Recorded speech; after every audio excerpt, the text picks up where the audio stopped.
Saudações, telespectador do Eden TV. Está a começar mais uma lição do nosso estudo sobre o livro O Conselho de Deus. Esta é a lição número 6. Não se esqueça, inscreva-se no nosso canal e ative o sino das notificações. A lição número 6 que trazemos hoje é a sua vida devocional. O nosso título é este: Sua vida devocional. Porque ao entrarmos no reino dos céus, ao entrarmos no reino de Deus, nos tornamos filhos de Deus. E quando Deus nos recebe como filho, automaticamente Ele nos inclui na sua família. E a sua família chama-se a igreja. Antes de entrarmos no reino, nós vivíamos no pecado e, consequentemente, estávamos afastados de Deus. Mas quando voltamos a Deus, quando Ele nos recebe de volta a casa, nós passamos a pertencer à sua família.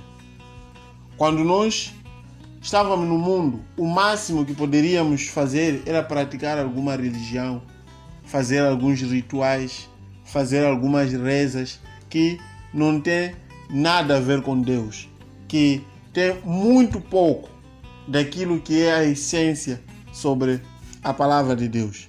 Mas quando nós voltamos para Deus, nos reconciliamos com Ele. E nesta reconciliação existe uma nova maneira de viver. Então, quando nós lemos a Bíblia, que é a palavra de Deus, nós descobrimos que Deus tem uma certa maneira de conversar e de cuidar dos seus filhos. Por isso, quando se fala de vida devocional, queremos aqui refletir em torno da maneira como a vida passa a ser depois de recebermos o nosso Senhor Jesus Cristo. Porque em Gênesis capítulo 17, versículo 1, está escrito: Eu sou Deus Todo-Poderoso, anda na minha presença e ser perfeito. Então, todo aquele que recebeu a Jesus, todo aquele que entrou no reino de Deus, ele tem esta probabilidade de ser perfeito porque está em Deus. E a forma que Deus nos dá para sermos perfeitos é através da nossa vida devocional. Em Isaías 41:8 está escrito: Mas tu, ó Israel, servo meu, tu Jacó, a quem elegi descendente de Abraão, meu amigo. Então, é através da vida devocional que nós podemos ser amigos de Deus. Nos aproximamos dele através das nossas leituras, através das nossas meditações que ocorrem dia após dia. Então, é assim como Deus trabalha com os seus filhos. Ele anda ao lado dos seus filhos, Ele os chama de amigo e Deus pretende estabelecer uma relação de intimidade com seus filhos, uma relação de proximidade. Então, para podermos conhecer a Deus, para podermos conhecer a sua palavra, precisamos desenvolver um relacionamento íntimo com Deus.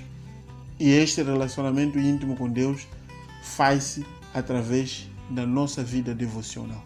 E a vida devocional consiste em ler a palavra de Deus, meditar a palavra de Deus, orar, jejuar e estar sempre próximo do nosso bom Deus. Quanto à vida devocional, nós vamos trazer praticamente 4 aspectos. O primeiro aspecto é o estilo de vida dos homens de Deus na Bíblia. Vamos estudar como é que os homens de Deus viviam na história bíblica. Segundo, é Jesus nos ensinando a orar. Terceiro, Jesus nos ensinando a jejuar. E o quarto e último ponto, nós vamos falar sobre a Bíblia como a palavra de Deus e como os filhos de Deus podem gerir essa questão da leitura e da meditação bíblica dentro do reino de Deus. A este todo conjunto de fatores nós chamamos de vida devocional. O primeiro aspecto é o estilo de vida dos homens de Deus na Bíblia.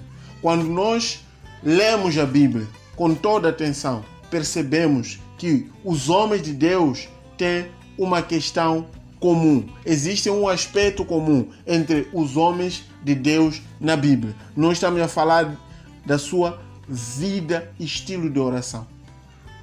A vida de oração e o estilo que os homens de Deus na Bíblia levavam é o mesmo que nós temos que assumir. Uma vida de oração e um estilo de vida voltado para a oração. O primeiro que nós vamos mencionar é Daniel. O profeta Daniel tinha um hábito de orar. Em Daniel 6:10 está escrito: Daniel, pois, quando soube que a escritura estava assinada, entrou em sua casa e em cima, no seu quarto, onde havia janelas abertas do lado de Jerusalém, 3 vezes por dia se punha de joelho e orava e dava graças a Deus diante do seu Deus, como costumava fazer. Aqui estamos a ver o exemplo do profeta Daniel. Ele tinha uma vida, mesmo diante da proibição de orar, mesmo depois do rei da Babilônia ter assinado um documento a dizer que ninguém pode adorar a outro Deus. Daniel, 3 vezes por dia, orava diante de Deus. Ele dava graças a Deus. Ele era grato a Deus. Como uma vida de quem tem compromisso com Deus. E o segundo homem, Davi. Davi expressa o seu desejo da presença de Deus. Em Salmos 42, 1 e 2, está escrito: como a corça pelas correntes das águas, assim por ti, ó Deus, suspira a minha alma. A minha alma tem sede de Deus, do Deus vivo. Quando irei e me verei perante a face de Deus? Então, Davi tinha uma vida de oração. E esse texto que nós lemos mostra a ansiedade. Da mesma forma que a corça anseia pelas águas, a minha alma anseia por ti. Tenho sede da tua presença, ó meu Deus. Esta era a oração do salmista Davi. Quando nós vamos no Novo Testamento, Marcos 1,35, Jesus tirava tempo para orar. Jesus tirava tempo para orar. Tendo se levantado à alta madrugada, saiu, foi para um lugar deserto e ali orava. Marcos 1,35 mostra a vida de oração de Jesus. Aqui estamos a falar de lugares desertos. Não é a questão de nós começarmos a procurar desertos. Já que não temos deserto aqui por perto, estamos de mal. Mas Jesus procurava um lugar calmo, onde ele ficava à vontade, sem perturbação de pessoas. Cada um tem que encontrar um lugar onde possa orar e desenvolver a sua vida, a sua intimidade com Deus. Você agora, como homem ou mulher de Deus, será que és uma dessas pessoas que faz a vida de oração como um estilo de vida? Ou ora só quando necessário? De uma forma prática e simples. Orar para um cristão é como respirar. É como se alimentar. Da mesma forma que nós precisamos respirar diariamente, o estilo de vida de oração é uma necessidade para todo aquele que se preza ser filho de Deus. O segundo ponto que vamos trazer sobre a vida devocional, tal como havíamos mencionado, Jesus ensina a orar. Porque nós, por natureza, não conseguimos orar. Então, Jesus faz a questão de nos ensinar.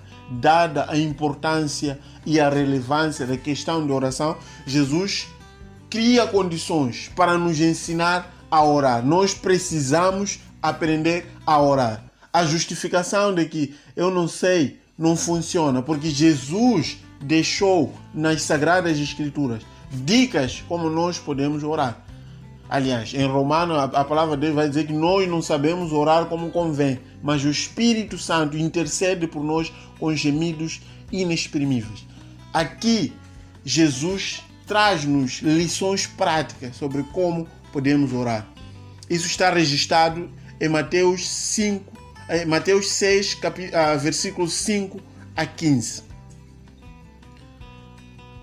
A primeira questão que nós podemos extrair. Primeira questão, tenha o seu tempo a sós com Deus. A oração é o momento em que eu converso com Deus, em que tu conversas com Deus.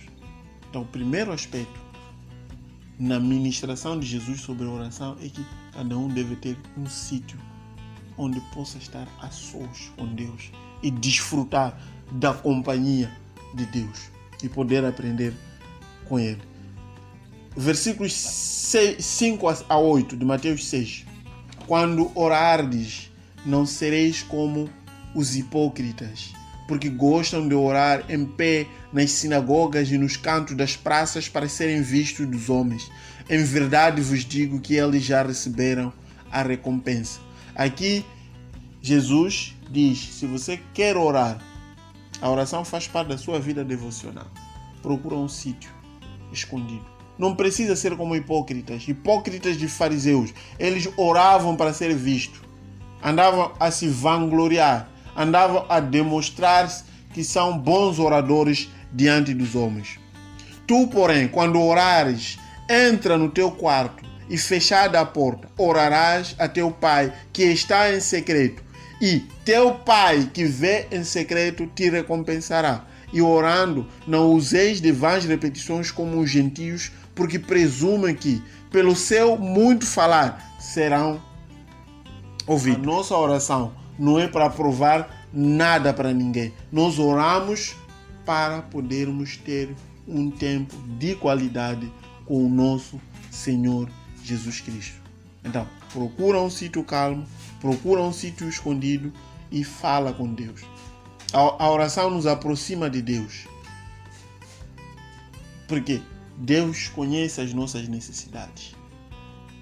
E para nós estarmos em sintonia com aquilo que Deus tem para nos dizer, precisamos orar. Porque orar é uma via de mão dupla.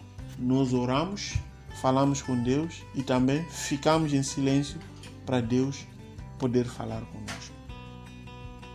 Então, a oração é uma questão de intimidade entre o homem e o Pai Celestial.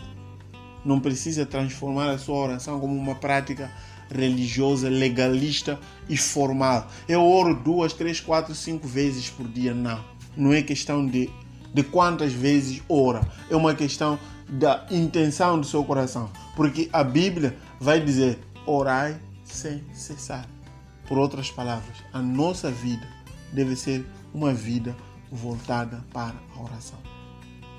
Para termos uma intimidade com Deus, uma vida frutífera diante de Deus, precisamos desenvolver a nossa intimidade com o Pai.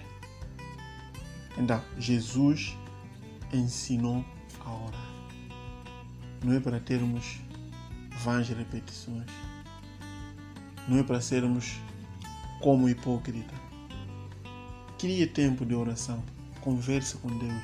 Porque Deus, como seu Pai, está lá à tua espera para poder conversar e conviver contigo. Tal como acontecia no Jardim de Éden, todos os dias, na viração do dia, Deus ia lá, conversava com Adão e Eva. Deus está aberto para ser teu amigo. Cabe a ti aproximar-se dele através da oração. E só assim é que Deus vai nos recompensar. O segundo aspecto sobre a oração. Busque o reino de Deus em oração. Versículo 6 a versículo 9 e 10. Ainda estamos no mesmo livro de Mateus 6. Versículo 9 e 10. Portanto, vós orareis assim: Pai nosso que estás no céu, santificado seja o teu nome, venha o teu reino, faça-se a tua vontade, assim na terra como no céu. Aqui, mais uma vez, Deus nos ensina, através das palavras de Jesus, que o Pai é nosso. Pai nosso que está no céu. O nosso comportamento não deve ser comportamento de filho único. Deve estar ciente de que Deus é teu Pai, mas você também tem irmãos.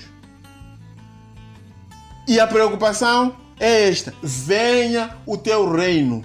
A nossa preocupação é que o reino de Deus venha. Venha o teu reino, Senhor. Venha o teu reino. Seja feita a tua vontade aqui na terra como é feita no céu. No céu não existe nenhuma alma independente.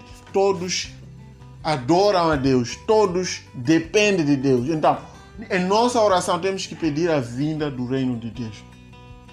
Para que Deus governe na tua vida, Deus governe na minha vida. Tem que ser uma prioridade em oração. A grande prioridade que nós temos é a vinda do reino de Deus. É por isso que Jesus vai dizer mais adiante: buscai, pois, em primeiro lugar o reino de Deus e a justiça de Deus, e todas as outras coisas serão acrescentadas. O nosso alvo é que venha o reino de Deus na minha vida, na tua vida, na vida das pessoas. Que o Senhor governe as nossas vidas, que o reino de Deus venha no nosso país, na nossa nação, neste mundo caído, onde cada um faz a sua própria vontade, onde cada um faz aquilo que lhe aparece na cabeça. A nossa preocupação é que venha o reino de Deus para combater a injustiça, para combater muitas coisas que estão a acontecer. As pessoas estão a deteriorar o mundo, cada vez mais estragado. Este mundo está cada vez mais a caminho do precipício. Mas a nossa oração é que o reino de Deus venha, a ordem de Deus venha se estabelecer sobre este caos do mundo tenebroso e caído. A linha C: apresente as suas necessidades ao seu Pai. O pão nosso de cada dia dá-nos hoje. Sempre que temos necessidades, sempre que temos preocupações, devemos nos aproximar de Deus para Ele poder suprir as nossas necessidades. Costuma-se dizer que Deus supre necessidades, mas não patrocina estilo de vida. Porque algumas pessoas estão iludidas, pensam que o fato de estar no reino de Deus é porque já tudo vai começar a acontecer segundo as suas próprias vontades. No reino de Deus, as coisas acontecem de acordo com a vontade de Deus. Não precisamos ficar ansiosos em relação ao futuro, em relação a algumas questões que nós não conhecemos, em relação a algumas realidades. Qualquer que seja a nossa preocupação, devemos levá-la para o trono da graça de Deus. É só lá onde podemos encontrar amparo e socorro. Então, por isso, nós precisamos orar que venha o reino de Deus. A nossa prioridade é o reino de Deus. E outras questões materiais, se realmente nos forem necessárias, Deus vai nos entregar graciosamente. Nós não precisamos fazer nada. Ainda dentro dessa questão do pão, está escrito o pão nosso, não é o pão meu. É estar ciente que aquilo que Deus nos dá, aquilo que Deus nos concede, é para repartirmos com os outros que não têm. A linha D: deixe Deus sondar o seu coração. Abre o seu coração diante de Deus. Ainda que nós mesmos não nos conheçamos, Deus conhece-nos da forma perfeita, de uma maneira que ninguém mais nos conhece. Deixe Deus sondar o seu coração. No versículo 12, 14 e 15 está escrito: e perdoa-nos as nossas dívidas, assim como nós temos perdoado aos nossos devedores. Porque se perdoardes aos homens as suas ofensas, também vosso Pai Celeste vos perdoará. Se, porém, não perdoardes aos homens as suas ofensas, tampouco vosso Pai vos perdoará as vossas ofensas. Aqui, a maneira como nós perdoamos é proporcional à maneira como Deus vai nos perdoar. Porque estaríamos a ser hipócritas, pedir perdão de Deus e não conseguirmos liberar o perdão para os outros. Então Jesus nos ensina que o perdão de Deus é diretamente proporcional à maneira como nós perdoamos aqueles que nos ofendem. A questão do perdão aqui está condicionada. Então temos que nos abrir diante de Deus e pedir para que Ele examine os nossos corações. A linha é: esconda-se em Deus e resista de Satanás. O versículo 3 de Mateus 6 diz: e não nos deixes cair em tentação, mas livre-nos do mal, pois teu é o reino, o poder e a glória para sempre. O reino, o poder, a glória são do nosso Senhor Jesus Cristo. Então, nós precisamos nos esconder em Deus. Ninguém consegue vencer o pecado usando o seu próprio esforço. Para vencermos a luta contra o pecado, nós precisamos de Deus, precisamos de Jesus. Quem nos livra das tentações é Deus. Por isso a Bíblia diz: não vos sobreveio tentação que não fosse humana, mas Deus é fiel e não permitirá que sejais tentados além das vossas forças. Pelo contrário, juntamente com a aprovação, vos proverá livramento, de sorte que a possais suportar. Então, a tentação vem de acordo com as nossas concupiscências, mas Deus está lá para poder nos ajudar, para poder nos socorrer. Então, temos que clamar a Deus. Só Ele pode nos conceder vitória em dia mau. Peça a vitória a Deus. Jesus disse: vos escrevo para que em mim tenham paz. Eu venci o mundo. Entretanto, antes disso, afirma: no mundo tereis aflições. As nossas aflições podem ser vencidas através do sangue precioso de Jesus.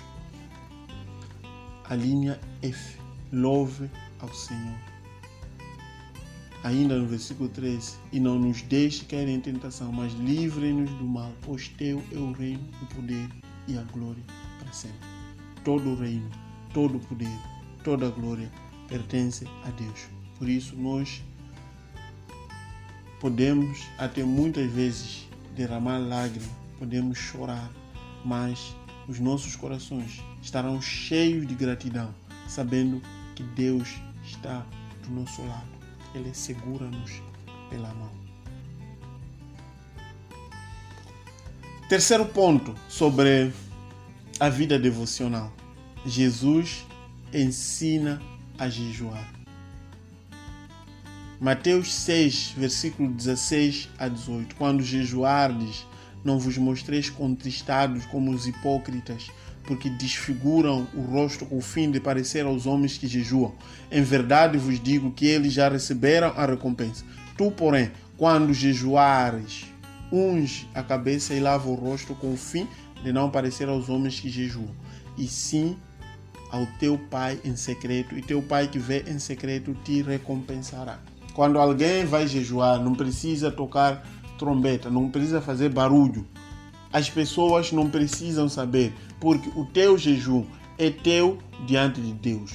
Não precisa dar pena, não precisa fazer cara de um coitado porque está a jejuar, ou alguém que está a sofrer a fome, ou lançar anúncio na rádio que está a jejuar. O jejum é teu diante de Deus. Então, se queres jejuar, a tua vida continua normalmente, porque o jejum consiste numa abstenção de certos alimentos. Pode ser abstenção total ou parcial. Cada um sabe como vai fazer diante de Deus. Mas aquele momento do jejum é para se aproximar cada vez mais de Deus. Não é para passar fome, porque se fica um dia sem se alimentar e passa todo dia a falar mal das pessoas, a bisbilhotar a vida dos outros, isso não é jejum, não é nada. Está a passar mal, está a sofrer, está a passar fome. Vale a pena comer, porque esse tempo de jejum é um tempo que eu deixo as refeições e dedico mais tempo a me aproximar de Deus. Então, na Bíblia encontramos homens que jejuaram, abstendo-se de alimentos por um período de tempo para se dedicar à oração. Temos o caso de Samuel, que no livro de 2 Samuel 12:16, Davi ora e jejua por um filho que estava doente. Em Esther 4:16, a rainha Esther pede para que o povo jejue para interceder diante do rei por causa de uma situação que o povo estava a passar. Em Atos, capítulo 13, versículo 2 e 3, os apóstolos estavam reunidos jejuando ao realizar a obra de Deus. Então, se ainda não tem hábito de jejum, comece pouco a pouco. Vai jejuando pouco hoje, pouco amanhã, separa 2, 3 horas, meio-dia, aí à medida que vai se aperfeiçoando, o seu tempo vai melhorando.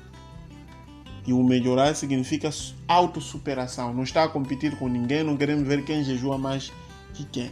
Ou quem tem resistência de ficar mais tempo sem comer e beber água.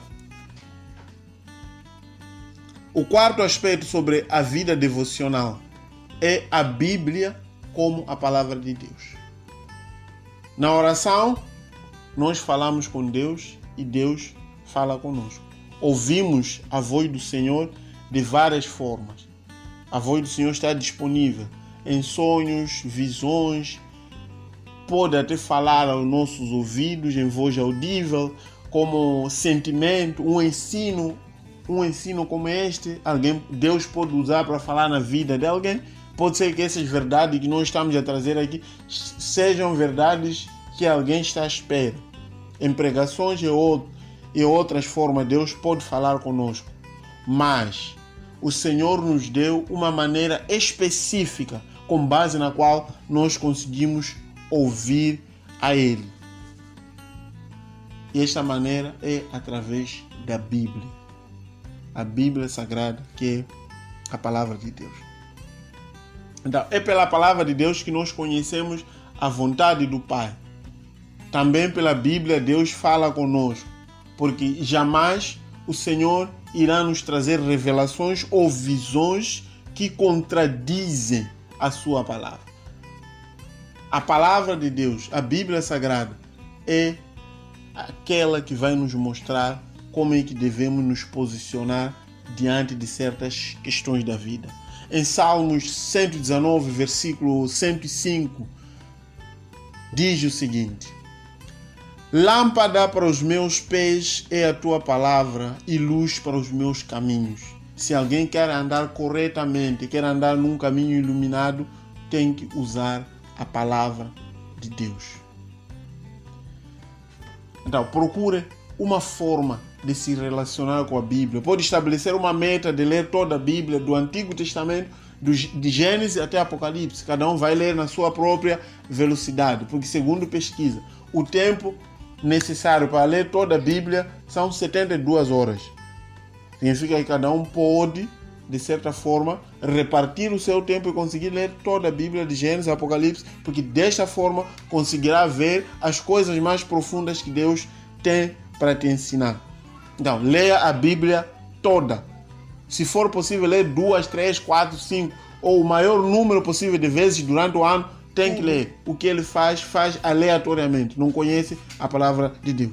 E também temos que ter um compromisso de ler a Bíblia todos os dias. Uma porção por dia para ler e meditar. Para ser aquilo que vai nos conduzir durante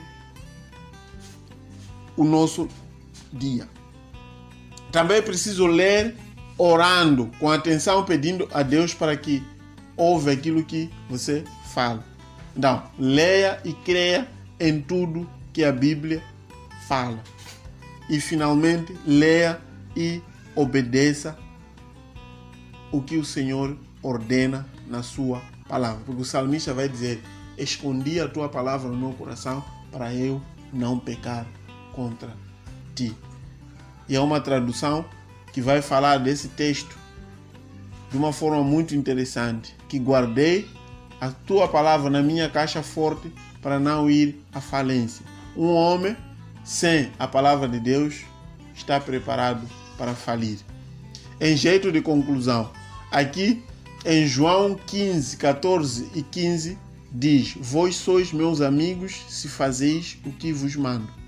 Já não vos chamo servo, porque o servo não sabe o que faz o seu senhor, mas tenho-vos chamado amigos, porque tudo quanto ouvi de meu Pai vos tenho dado a conhecer. Jesus nos chama para sermos seus amigos. E o requisito para sermos amigos de Jesus é fazer tudo o que Ele manda. Para uma vida devocional, frutífera e próspera, tenha uma vida de oração, uma vida de jejum e, sobretudo, uma vida totalmente aproximada à palavra de Deus. Leia a palavra de Deus, medita na palavra de Deus, porque só assim é que conseguirá caminhar dentro do reino de Deus. Muito obrigado. Termina assim a nossa 6ª lição. Fique conosco, subscreva-se no nosso canal e ative o sino das notificações. Até a próxima.